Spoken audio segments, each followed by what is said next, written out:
everyone, it's Kerry back with you today.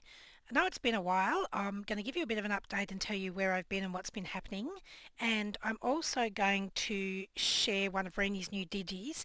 Now this will probably be a bit more of a chatty video, so if that's not your cup of tea, you might not want to watch this one.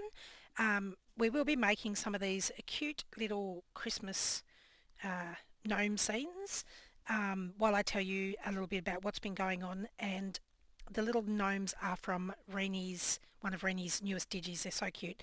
And for someone who doesn't like Christmas crafting, here I am Christmas crafting. So there you go. So I'm going to pop these over to the side and bring in the materials.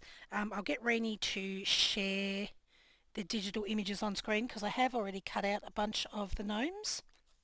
So they do come in lots of different colours, and these ones I've just roughly cut out. I've also cut out on the laser some circles. Now these were 11 centimetres in diameter, and then I also cut out some pieces of scrapbook paper and digital paper, and I cut these at 10.5, so they're just a little tiny bit smaller. So I've got like a little frame almost around the edge here. So I think I might do a Christmas one. This little guy. So we'll need one circle and a background and a gnome. I'll pop all these over to the side.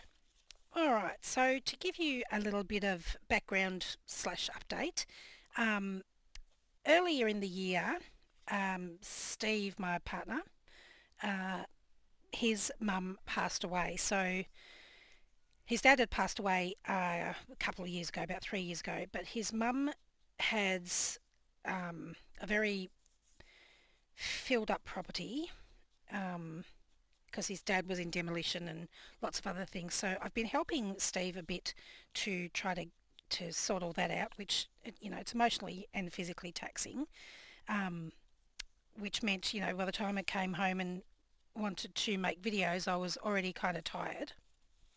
I'm just going to ink around this circle as well, and I'm just using what I've got here, walnut stain.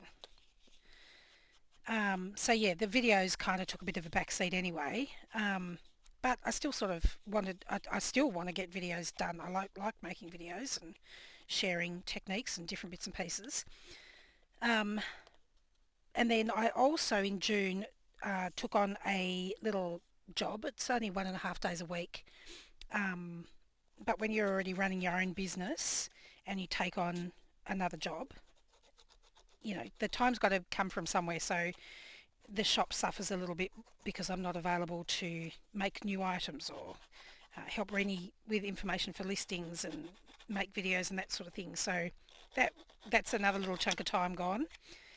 And then more recently, with the Black Friday preparation, we were preparing for the sale, making lots of new items for the shop, and I had decided I was going to participate in Meg Journal's challenge for No Sew November. Had everything ready. I'd even made a bunch of no sew prototypes, which I've got here. I think I made 5 different ones.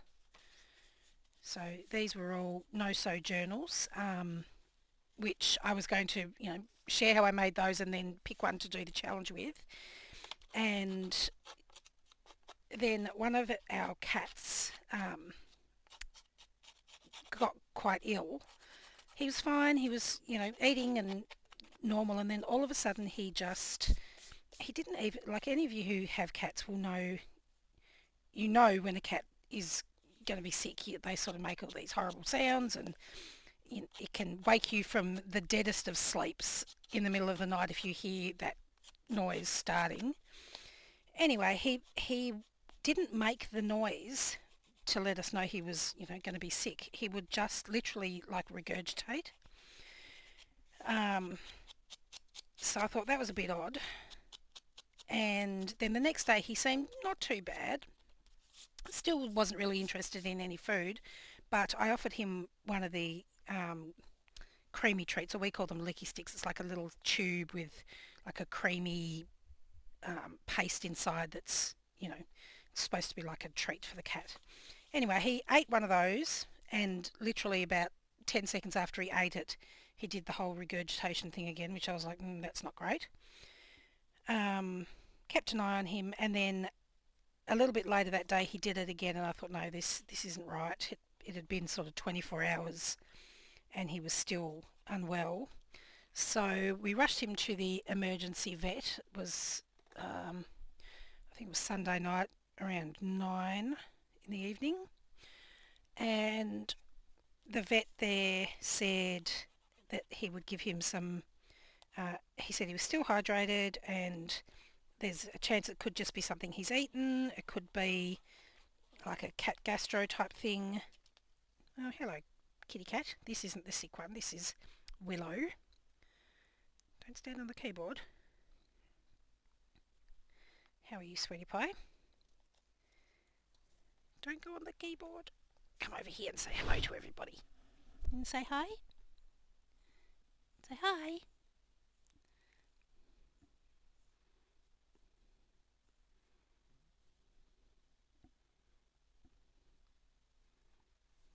You're a bit of a sweetheart, aren't you?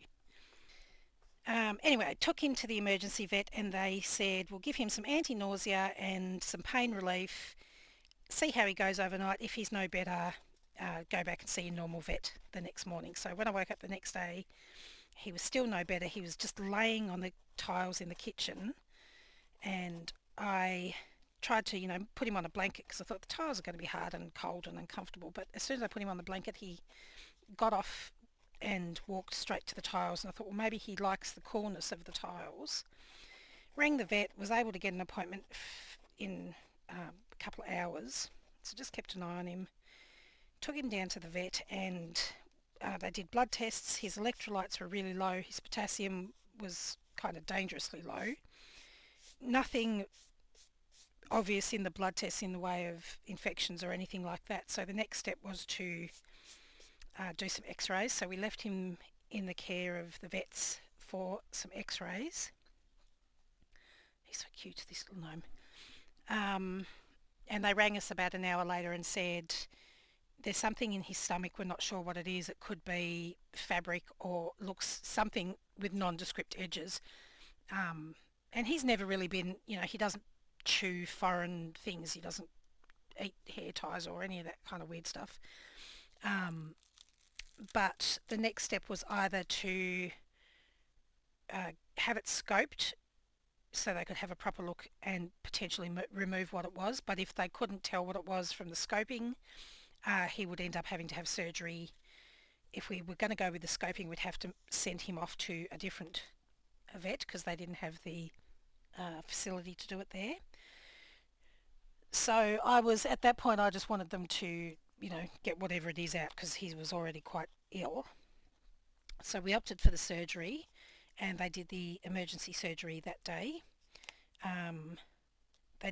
He did have some fur in his belly, but that wasn't what the problem was. He had actually had a fur ball go through into the top part of his lower intestine. The top part of his upper intestine. And it had literally just lodged there, so nothing was getting through. So even though he was drinking, nothing was actually being absorbed into his body. So by the time he had his first sort of regurgitation episode to the Monday was like 48 hours. So he was already quite dehydrated because nothing was able to be absorbed through the gut because it was blocked right at the top. Fortunately, they got it out. He went off to emergency hospital for the night to be monitored and to be put on fluids with potassium and electrolytes so that he could get his levels back up to normal. And he's back home now. He's got a huge scar that literally goes right from in between the top of his front paws all the way down his belly. It's probably about 8 inches or 20 centimetres long. It's very big for a cat. But fortunately he's feeling much better. He's back to chasing his springs and eating, which is good. He was a bit challenging because they didn't want him to have any biscuits after his surgery, just to let his stomach and his, because they had to obviously cut his belly, but then also his stomach as well. The vet was able to get the obstruction out through his stomach. They didn't have to actually cut into his intestines, which was great because that's a whole nother element of risk and whatnot. Um, and then Friday night, which was literally a full week after the initial episode, I'd picked him up. It was about 11 o'clock at night. Picked him up to get him ready to come down to bed because I had him set up in our bedroom with his, food and a little tray there just in case, and some water and whatnot, so I could keep an eye on him and make sure that I could hear him if he was in distress. And when I picked him up and looked at his belly, he had developed this really angry looking redness all around the top of where the cut was and down the side at the bottom. And it came on really rapidly, like it literally went from normal skin colour to really deep dark red, so this kind of colour, very quickly. So I was freaking out thinking, oh God, has he got some internal bleeding or whatnot? So got onto Dr. Google. Fortunately, I was like his mannerism, he was happy as he could be with the sore belly. He was, still wanting to eat and still wanting to cuddle, and he wasn't looking for this cold floor and that sort of thing. So I monitored it for a couple of hours, and it did spread a little bit, but not aggressively. And everything said it was probably post-op bruising, which can come out once they start getting more active, because they've sort of laid still for a few days. The bruising is still deep in the tissue, but once they start moving around, that can come out. Anyway, next morning I sent photos to the vet. They were like, yes, it's just bruising. As long as he's eating, and he's fine. And the bruising is pretty much gone now, back to normal skin colour. It's got that yellowy tinge that you get when you have bruises, but he's doing much better. I think I probably lost about 5 years off my life with all the panic and freaking out, because some of you may already know that these little kitties. Oh, here he is now. You gonna come say hi? You wanna come say hi? You gonna come up?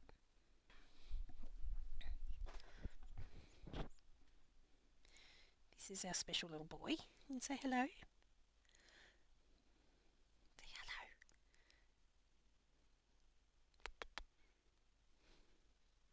So he's got all these little naked fur patches where they've poked and prodded him, and his little naked belly. He wants to try and eat my microphone. Alright, so I've actually got some chipboard mushrooms here, and I've coloured them using, I think this was antique linen, and this was scorched timber, or it might have been walnut stain. So I've just rubbed a little bit of colour onto them, and then the bottom layer is exactly the same mushrooms but without the holes in, so you can layer one mushroom up on top of the other. And let's see, I'll just pop some of this gold glitter on here.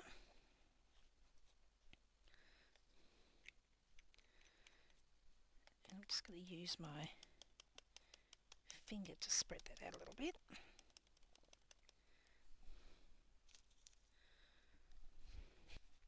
So yes, there hasn't been a lot of time for crafting or being creative lately. If it's not, sorting things out down at my husband's parents' property and trying to get things ready for the shop here, or working, then it's been looking after the sick putty cat.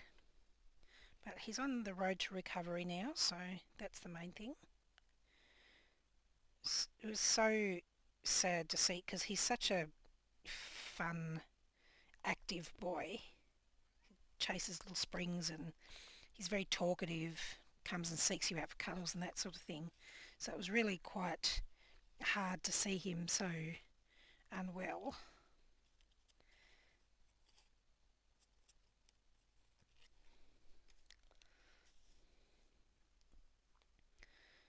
And we got him and his brother and sister uh, a little bit over a year ago. We lost we actually lost three of our fur babies in a very short period of time. It was about 18 months all up between the first one and the last one, but two of them were very sick for that whole time. They had cancer, and then the third one, they suspected he also had cancer, but he sort of went from being very well to very, very ill really quickly, like within a few weeks. But it was very draining. You know, you get your hopes up, but you think they're getting better or they're showing improvement, and then something happens and they get worse again, and you sort of know you're just fighting the time. You know, there's nothing else that you can do.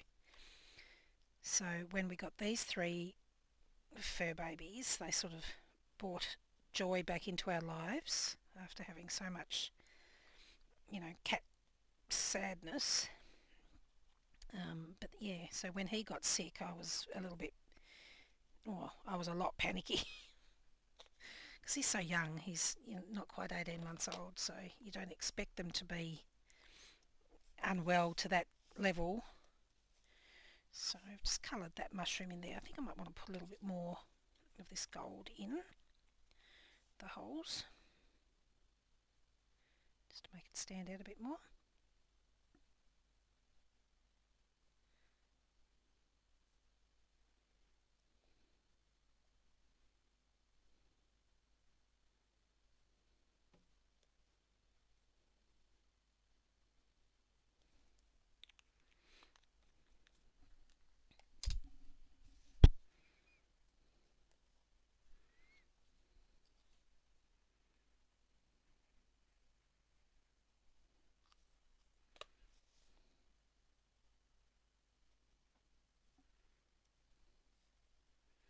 Just going to pop that one there.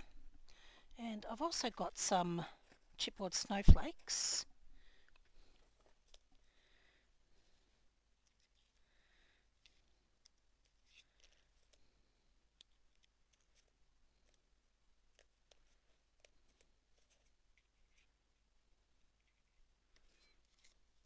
Not sure if I want to add one or not.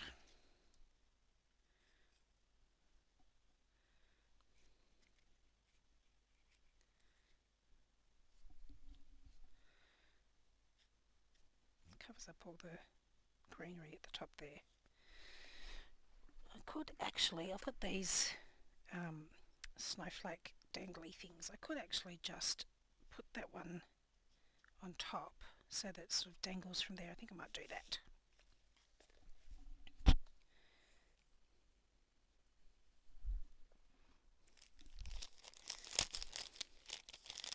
I've got some flowers here. Might be a little bit big, but I could take some of the petals away. Just have a small bud.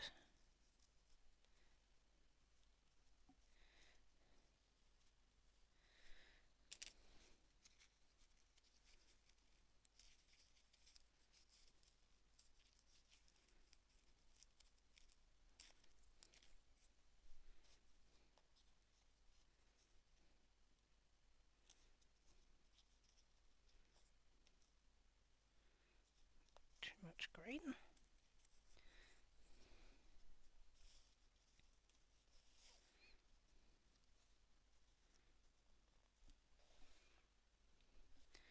Don't mind that, but I want to distress this flower a little bit more, so I'm going to use some ink.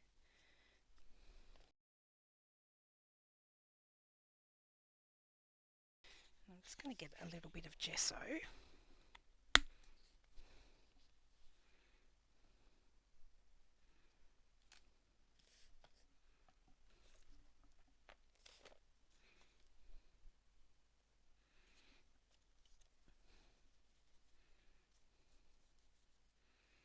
just going to dry brush some of that gesso onto this flower.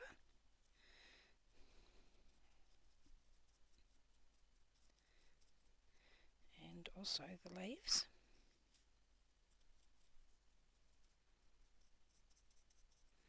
Just break up the solidness of it a bit.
So there we go. I've unintentionally given him a few little white splatters, but I don't dislike that, so that worked out alright. Just going to darken this mushroom top up just a little bit.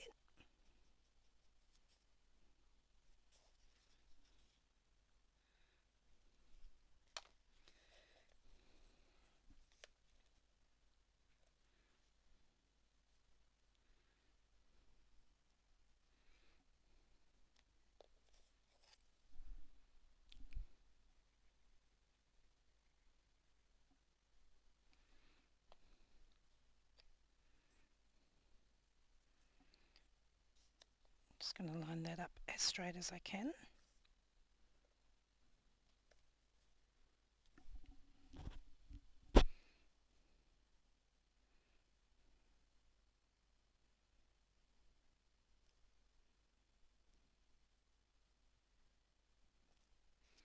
So that'll take a little bit to just dry off properly, but that's come out super cute. Now you could hang that off the tree like a decoration, or you could attach these to gifts and just pop like to and from on the back or something like that. That'd be a cute little gift tag.